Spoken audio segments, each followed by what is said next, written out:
Bonjour et bienvenue dans cette nouvelle émission du Club Éco de la Tribune Objectif Aquitaine. Aujourd'hui, j'ai le plaisir d'accueillir Florence Duprat-Séry. Bonjour. Bonjour. Merci. Alors, vous êtes avocate, Oui. spécialisée en droit social. Vous pouvez vous présenter un petit peu, s'il vous plaît? Oui, bien sûr. Donc, je suis responsable du département retraite et prévoyance chez Francis Lefebvre, cabinet d'avocats à Paris. D'accord. Alors, aujourd'hui, cette interview est réalisée dans un contexte un petit peu particulier puisque elle a lieu en marge d'un débat qu'on organise sur la question de la complémentaire santé obligatoire. Au 1er janvier 2016, beaucoup de choses changent.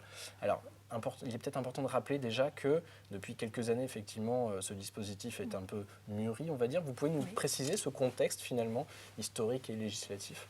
Oui, c'est un contexte à la fois politique, économique et également qui s'inscrit dans un certain nombre de réformes plus générales des dispositifs de protection sociale complémentaire. Il part d'un discours de François Hollande à la mutualité qui visait à généraliser une couverture santé à tous les Français. La réforme, in fine, est un peu moins ambitieuse puisque sont concernés uniquement les salariés.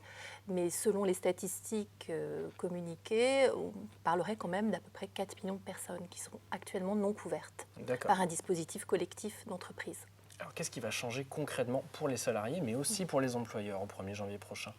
Alors, ce qui va changer, c'est effectivement les premiers concernés sont les entreprises qui n'ont pas de dispositif actuellement. Non. Pour les salariés, ils bénéficieront d'une couverture minimale définie par la loi, avec un financement de 50% par leur employeur, ainsi que d'exonération de charges sociales et d'impôts sur le financement salarial pour l'impôt et patronal pour les charges sociales.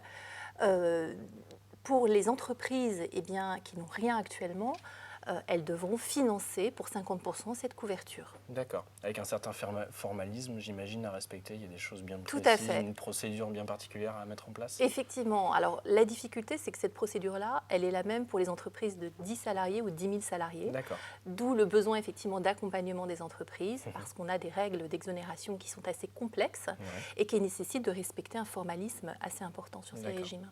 Qu'est-ce qui se passe dans les entreprises où des choses ont déjà été mises en place, où il y a déjà effectivement une complémentaire collective? On casse tout ou on peut s'appuyer sur ce qui a déjà été fait?